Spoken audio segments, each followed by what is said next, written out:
Bienvenidos, estamos aquí en IMETIT Contigo en Latinoamérica como cada miércoles a las 11 de la mañana, hora de la Ciudad de México. Hoy tenemos el placer, aquí me robé, se pudiera decir, al doctor Jairo Alberto Zuluaga.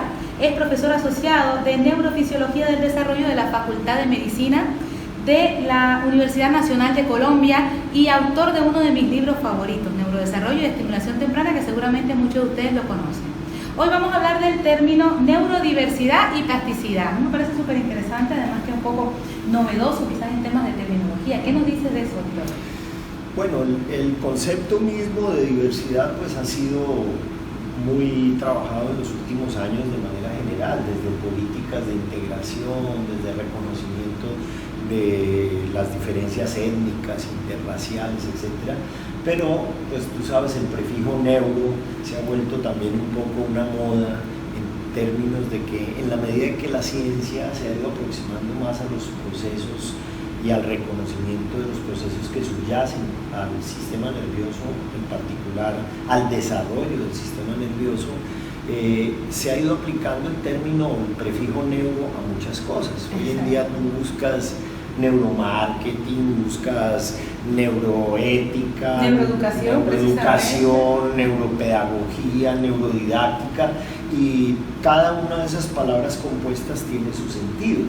Entonces, al hablar de neurodiversidad, pues el concepto de neuro le da un sentido un poquito más concreto al concepto de diversidad, en el sentido de que los seres humanos tradicionalmente, y sobre todo desde el punto de vista investigativo de manera muy particular, hacemos mucho énfasis en las similitudes, en las cosas que nos hacen comunes como seres humanos, pero nos cuesta mucho trabajo asumir lo que nos hace diferentes, y eso ocurre en todos los ámbitos. En la ciencia no es una excepción. La evolución del sistema nervioso se ha estudiado más desde los factores comunes entre las especies y menos desde los factores diferenciadores entre las especies.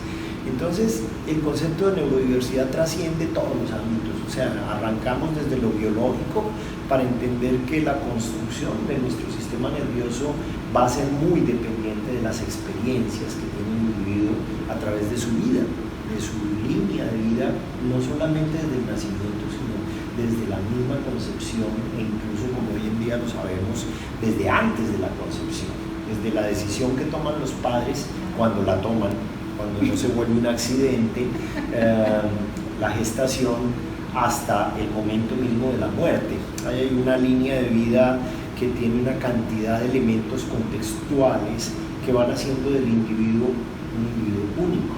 Claro. Incluso gemelos idénticos, tú lo sabes, gemelos idénticos que tienen cargas genéticas del 98-99% de identidad son diferentes. Incluso en el mismo contexto familiar, ¿no? En o sea, el mismo contexto, mismos padres, mismo formato, por decirlo así, de crianza, y aún así son únicos. Entonces, eso es bien interesante. Yo pues te lo puedo narrar desde mi experiencia personal, que tengo gemelas idénticas, ¿verdad? Y son personas completamente diferentes, pero obviamente sobre esto hay mucho tema de investigación. Una revista tradicional de la Asociación Americana de Ginecología y Obstetricia trabajó en una época una revista muy especializada que se llamaba Twins, gemelos, y en esa revista había de lado y lado posturas, ¿no? De quienes decían que no, que en la identidad de dos hermanos gemelos uno se había ido para Japón y el otro se había quedado en Estados Unidos, y ambos habían terminado siendo bomberos, y bueno, es una cantidad de situaciones que plantean precisamente, repito, la tendencia del humano a homogeneizar y no a reconocer la diferencia. Ahí la neurociencia, digamos, se ha acercado desde esos retos de comprensión de lo que implica el vínculo entre lo genético y lo epigenético.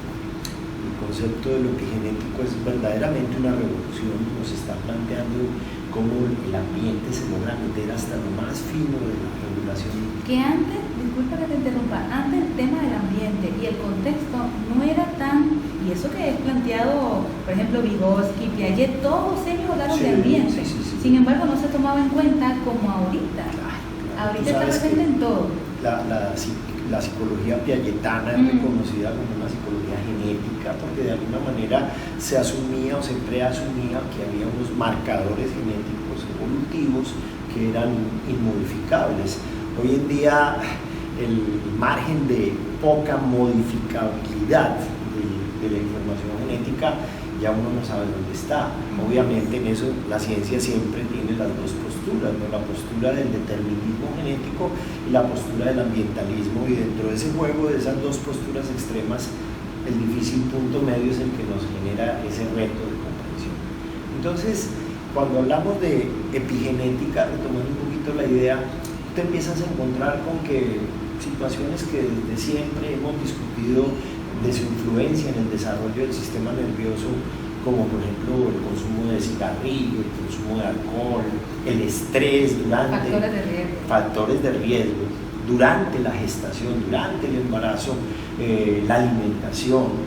No teníamos claro, siempre decíamos sí, la alimentación tiene que afectar el desarrollo, el cigarrillo tiene que afectar el desarrollo, el estrés materno debe afectar el desarrollo, pero no sabíamos cómo. Hoy en día la respuesta desde la epigenética es una respuesta que, sin ser completa todavía, es una respuesta que nos ha ido mostrando nuevos caminos, y el resultante de eso, para resumírtelo, es la diversidad. De hecho, le cuento que yo recuerdo mucho de usted algo que yo creo que cambió mi línea sobre el desarrollo infantil. Yo recuerdo que la primera vez que escuché su conferencia en el Congreso de México, usted dijo algo tan simple como tiene que haber cambios. No es lo mismo tener un embarazo a los 20 años que a los, no fueron estas palabras, pero mi interpretación, que a los 30 años.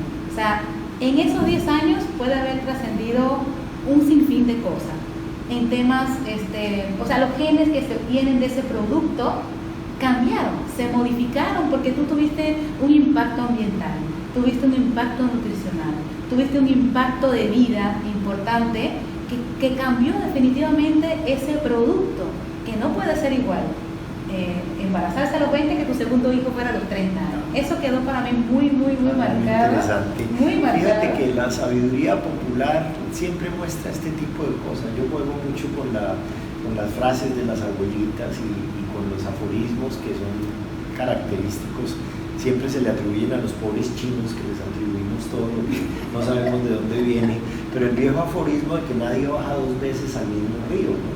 Porque pues, evidentemente cuando uno baja por segunda vez al río, ni el río es el mismo porque ha cambiado el curso, ni uno es el mismo porque ha vivido otras cosas. Entonces, claro, en términos del neurodesarrollo hay elementos muy interesantes que la ciencia ha ido aportando a la conceptualización, digamos, moderna, novedosa o posmoderna, si lo quieres, porque incluso sí involucra un poquito de ese concepto de la posmodernidad. Y uno de ellos es la búsqueda de la comprensión de los fenómenos complejos en la organización del cerebro. Ya dejamos de meternos en el cerebro como un simple procesador aislado, como lo hicimos durante toda la segunda mitad del siglo XX, como una especie de computador gigantesco, hiperpoderoso, y ya entramos a entender el cerebro y el sistema nervioso como primero algo integrado al individuo. O sea, sin corporeidad no hay cerebro que valga. No es el cerebro mágico que está metido en un cajoncito y manda y da las órdenes. No. Es un cerebro corpóreo que se integra a tus receptores sensoriales. Ya estás hablando de términos de psicomotricidad. Claro que sí, pues es que la psicomotricidad es uno de los jalonadores evolutivos.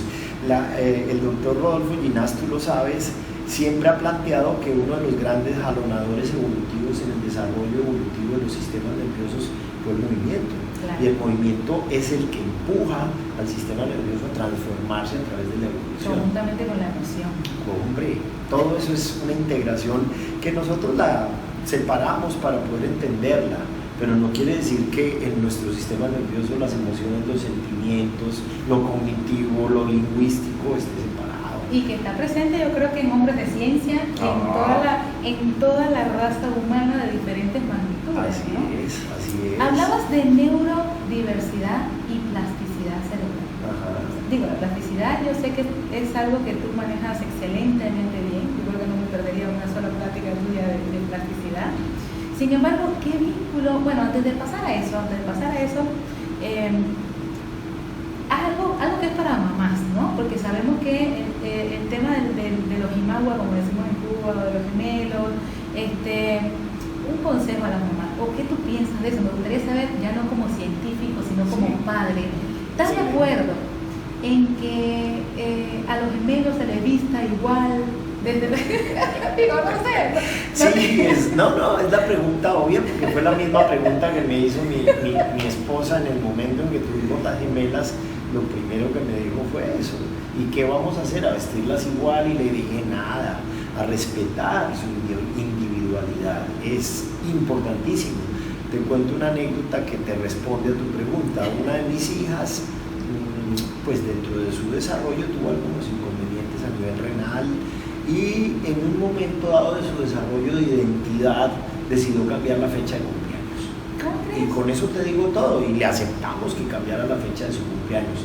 Digo, no quiero tener la misma fecha de cumpleaños de mi hermana. Quiero tener mi cumpleaños. Mi cumpleaños. No quiero, y eso es parte de, como te digo, un ejemplo que permite reconocer cómo hay que respetar esa identidad. Y otra anécdota muy bonita que tiene que ver mucho también con la experiencia de los padres, es el hecho de que uno a veces preasume lo que los hijos están sintiendo y viviendo a través de su desarrollo y no se da cuenta que ellos están reconociendo el universo y el mundo a través de uno. Y una vez una de mis hijas llegó del colegio y me dice, de las gemelas, me dice, papi, ¿por qué en el colegio la única que tiene que ir con su gemela al colegio soy yo? ¿Por qué los otros niños van sin su gemelo? O sea, que de alguna manera ella estaba asumiendo que todos los niños tenían un gemelo, pero que ella sí tenía que llevar el suyo al colegio. Claro, de ahí uno pues asume un poquito ese conflicto humano permanente con la individualidad, ¿no? Que no es nada sencillo. Eso hay que resolverlo de manera directa, eso no hay que esconderlo. La otra cosa interesante, ya vinculando un poco la pregunta, antes de continuar, vamos a hacer una pausa. Recuerden que estamos aquí en IMETIT contigo en Latinoamérica. Vamos a hacer una pequeña pausa. Mi nombre es Silena Dinza y como cada miércoles 11 de la mañana, hoy tenemos al doctor Jairo Zuluaga y el tema es neuroeducación y plasticidad cerebral.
Estamos de regreso aquí en IMETIT contigo en Latinoamérica, como cada miércoles, 11 de la mañana, hora de la Ciudad de México. Recuerden, estamos con el doctor Jairo Zuluaga y nuestro tema de hoy es neurodiversidad y plasticidad cerebral. Y hace un ratito cuando nos fuimos a la pausa, yo te preguntaba, bueno, tú me hablabas sobre anécdotas sobre tu hija y quedaste en decirme algo que te corté ahí. No, iba ya a retomar la idea de la plasticidad asociada a la diversidad, que era la pregunta que estaba ahí inmersa en esa primera parte.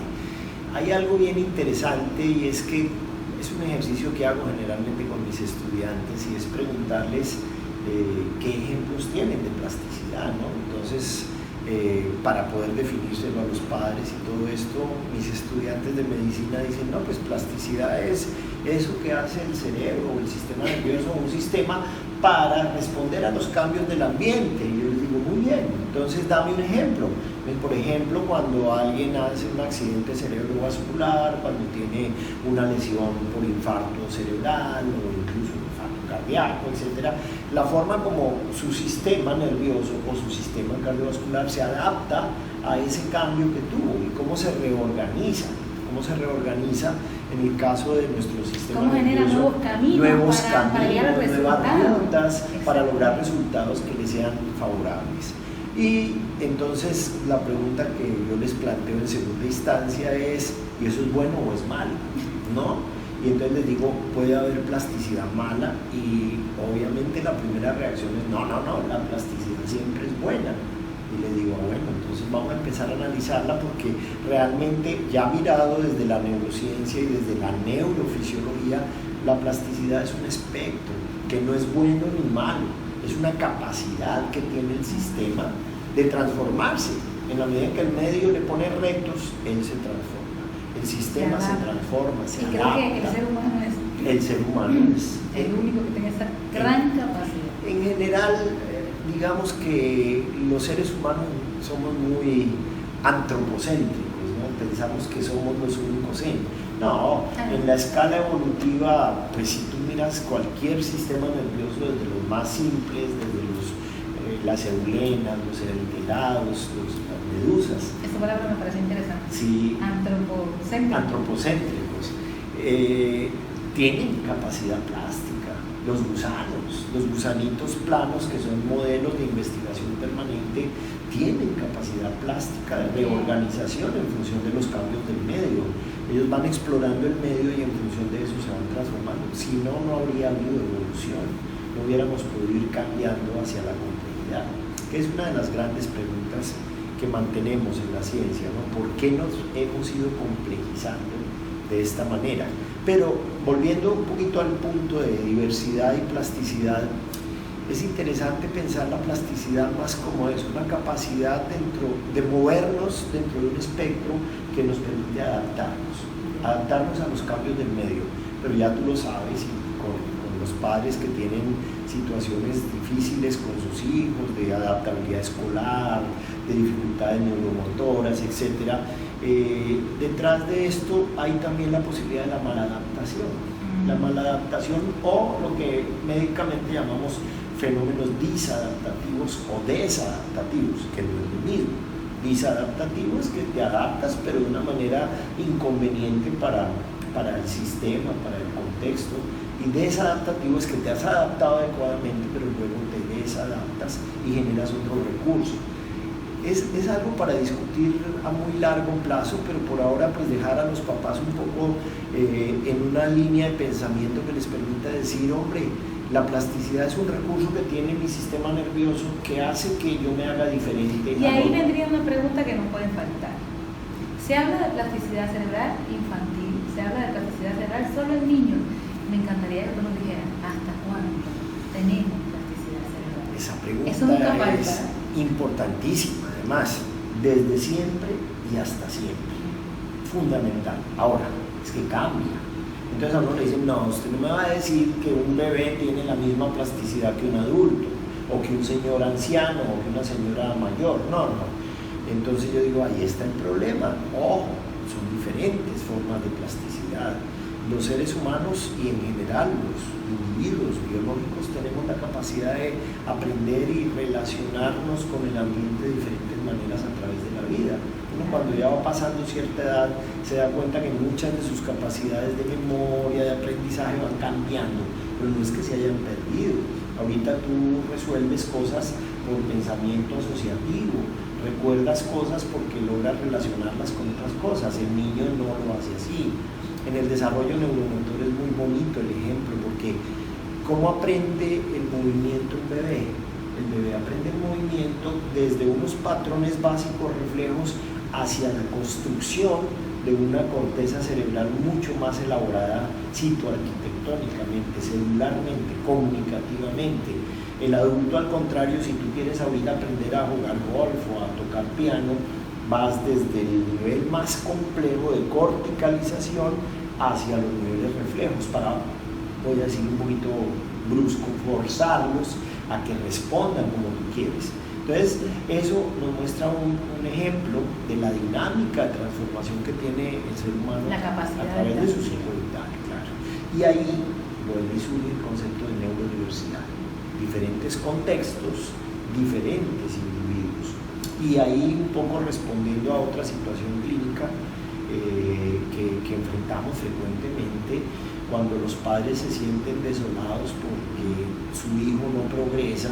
Uno se da cuenta y a los padres, como una especie de mensaje de voz de aliento, les quiero decir eso: piénsenlo un poco, porque cuando uno está frente a su hijo y uno como padre cambia su actitud y su visión de su hijo y lo reconoce en su diversidad, ya hay una transformación que inevitablemente a él le va a modificar su calidad de vida. Claro, hay un impacto positivo.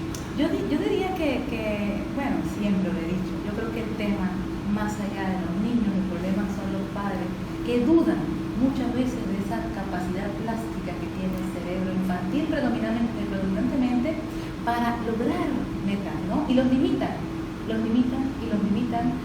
O sea, más allá de esa necesidad que de por sí el niño tiene, cualquiera que sea su condición, el niño siempre va a tener esa necesidad de explorar, de experimentar, de salir adelante, de crecer y de desarrollarse, porque es algo que el ser humano tiene de naturaleza.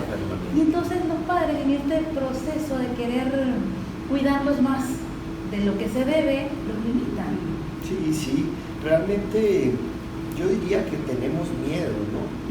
Tienen miedo. Un padre que se enfrenta a una situación limítrofe con su hijo, a una situación crítica, a una situación comportamental difícil, tiene miedo. Y lo mejor que se puede hacer en ese caso, como siempre ocurre con el miedo, es descorrer un poquito el velo del desconocimiento, aproximar un poquito a la comprensión de lo que está ocurriendo. Y en eso la interacción entre lo que es el cuidador, padre, madre, su contexto escolar y, en el caso de las terapeutas o de las terapéuticas, médicos, terapeutas, etc., ese triángulo debe ser muy dinámico. Lamentablemente los médicos perdemos mucho esa visión de lo importante que es la comunicación con nuestros pacientes, de ir más allá de los diagnósticos que etiquetan, que a la vez que etiquetan discriminan, anticipan resultados de una manera absurda. Exacto. A veces generando negativas que se salen de todo límite. Yo tengo una frase que también les digo a mis estudiantes siempre, y es: nunca afirmes nada de lo que no estés completamente seguro. Si vas a afirmar médicamente algo, tienes que estar completamente seguro, y antes de afirmarlo, piensa que el que está al frente es tu papá o es tu hijo, antes de eso, y eso ayuda. Fíjate que son muchos los casos de los papás que llegan con este tema de: no, es que el médico me dijo que este niño va a ser un vegetal, y muchas las consultas que nos hacen, ¿no? Entonces yo soy de esa opinión: nunca digas nunca, hasta tanto no hayas intentado. Es más, ni siquiera cansarte de intentarlo podría ser una opción. Y ahí guarda la esperanza siempre. Hombre, la plasticidad tiene límites. La plasticidad tiene alcances, pero tiene límites, no es indefinida. Y como lo he dicho en mis conferencias, cuando hablas de límites, eso sí me gustaría. Tiene alcances, tiene bordes, no es indefinida, no es ilimitada. No es que por plasticidad entonces tú tienes una situación de una lesión de tu cerebro severa y se va a reconstruir nuevamente. Por lo menos hasta el momento ni hemos llegado a esos alcances tecnológicos, ni el sistema biológico tiene esas capacidades infinitas. No, hay unos límites. No somos eternos, no somos reorganizables. Tú sabes, hay animalitos que pierden un brazo y regeneran un brazo. Los casos de algunos cangrejos, de salamandras que regeneran segmentos corporales. Los humanos no, hemos ido perdiendo en función de algunas especializaciones, hemos ido perdiendo esas capacidades. La ciencia todavía tiene mucho por aprender. Sabemos por qué las células se reproducen, cómo se reproducen, por qué se regulan en su diferenciación celular para formar órganos, pero por ejemplo en nuestro cerebro todavía la investigación y el conocimiento de cómo construimos esa arquitectura, que llamamos citoarquitectura, tan compleja comunicativamente, no sabemos. Lo único que podemos decir es que es contextual, que el ambiente tiene mucho que ver ahí, que el el ambiente está permanentemente moldeando esa corteza, y en el ambiente me incluyo como individuo. O sea, en el ambiente está mi capacidad de interactuar con el medio externo, pero mi capacidad de interactuar conmigo mismo, mi capacidad de interactuar con mis elementos corporales, con mi corporalidad. Es un tema infinito. Y eso le iba a decir, y yo creo que esto da como para mucho más. Es un tema súper interesante. Cuando me lo propuso, honestamente no pensé que fuera a ser tan interesante. De por sí, plasticidad es un tema que tiene casi para formación y especialización. Pero nada, doctor, el tiempo se nos acaba. Yo espero que vuelva a estar con nosotros, aunque sea online, porque ahorita tenemos la oportunidad, que es una dicha poder tenerlo de manera presencial. Pero vamos a tenerlo, estoy segura que vamos a volverlos a tener. Recuerden que estamos en Imetit Contigo, ya nos estamos despidiendo. Por favor, compartan esta información, que esto le sirve a profesionales, a papá, a todas las personas interesadas en el desarrollo infantil, incluso en el ser humano como tal, que manejan las ciencias sociales, las ciencias médicas. Yo creo que esto es importantísimo. De verdad, muchísimas gracias. No, con mucho gusto. No olviden que el ser humano esencialmente es resiliente, es decir, logra readaptarse, un término bien complejo, pero que lo que está diciendo de fondo es que a pesar de todas las transformaciones del medio, del contexto, siempre logramos algún modelo de adaptabilidad. A veces esa adaptación no es la mejor, a veces esa plasticidad nos lleva por caminos que nos desubican en el contexto social, pero esencialmente siempre tenemos la esperanza. Okay. Doctor, ¿dónde lo podemos encontrar? ¿Algún teléfono o página Facebook, un correo que nos pueda dar? Porque las personas, si quieren hacer alguna pregunta. Dentro de mi resiliencia tengo una limitación muy importante con las páginas sociales, con las redes sociales. No soy muy de Facebook, ni Twitter, ni nada de eso, pero les convoco aquí a través de Imetit con mucho gusto. Perfecto. Las preguntas que tú me remitas, yo haré una aproximación para responder. Es un poco selectivo, es nada más para nosotros aquí en Imetit Contigo en Latinoamérica. Muchas gracias, doctor. Un gusto, hasta luego, compartan la información, por favor. Muchas gracias por seguirnos.